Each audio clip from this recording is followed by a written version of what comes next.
From Inc.com, this is the Inc. Productivity Tip. Expert opinions, valuable insight, and helpful advice from today's top business coaches, thought leaders, and entrepreneurs. Have you been considering quitting your job? Have you thought about just gritting it out and making the best of it?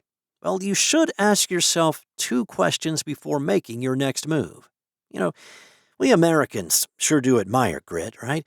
Sticking with tough challenges is celebrated, and abandoning them is often treated as weak or shameful. Many of us are taught that winners never quit and quitters never win. But is that actually true? University of Chicago economist Stephen Levitt designed a clever experiment to test that question. He recruited 20,000 people online who were facing some sort of life decision: stay put or move, quit a job or stick it out, shutter the struggling business or fight on. And then he got them to agree to let a virtual coin toss decide. Later, he followed up to see how these totally random decisions worked out. And a clear pattern emerged. The people who were happiest with their choices 6 months later were not the people who had gritted things out. Instead, it was the people who made a move, ended that relationship, or ditched the terrible job who were most content. Levitt concluded that people are too cautious when it comes to making a change. Or, to put that in different words, a lot of us should probably quit more. Now, this might come as a shock if you were raised to revere toughing it out, but it wasn't news to Levitt. He and his Freakonomics co-author Stephen Dubner have been urging people to quit more for years. Back in 2011, the Freakonomics podcast devoted a whole episode to explain why people are often way too reluctant to quit, using economics concepts like opportunity cost and the sunk cost fallacy. Dubner said at the time, of course it takes tremendous amounts of time and effort and, for lack of a more scientific word, stick-to-itiveness to make any real progress in the world. But time and effort and even stick-to-itiveness are not in infinite supply. Remember the opportunity cost. Every hour, every ounce of effort you spend here cannot be spent there. Dubner reminded listeners before concluding with a plea: choosing the right path, the right project, the right job or passion or religion. That's where the treasure lies. That's where the value lies. So, if you realize that you've made a wrong choice, even if you've already sunk way too much cost into it, well, I've got one word to say to you, my friend: quit. It's a persuasive argument, but it's important to underline the first part again. It takes a tremendous amount of stick-to-itiveness to make any real progress in the world. Quitting is more valuable than many of us acknowledge, but no one is saying persistence isn't valuable as well. So, how do you know when to abandon ship and when to press on? Well, according to Annie Duke, a decision scientist, professional poker player, and the author of Quit: The Power of Knowing When to Walk Away, says the answer comes down to keeping an eye on your goals.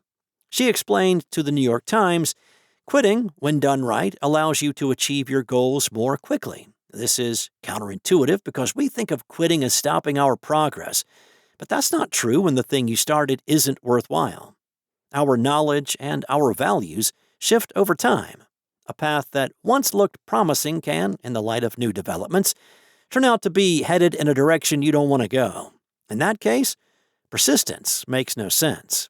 Or, as Duke put it, the only time that quitting would slow your progress down is when you quit an option that's really good for you. Figuring out when to quit comes down to ignoring your annoyance or embarrassment at all the time and effort you may have wasted, and instead focusing on whether the goal you've been pursuing still makes sense in light of current information. According to best-selling author Dan Pink, just two questions can help you clarify, in his words, when to grit and when to quit. Like the other experts, Pink believes that blind grit is a trap. He warned on LinkedIn not too long ago, grit keeps you stuck in dead-end projects, jobs, and relationships. But these questions can help you make a clear decision to abandon commitments that are no longer serving you. So, question number 1, am I quitting because it's hard or because it's wrong? As Duke points out, You shouldn't quit just because something is difficult. Most worthwhile things are.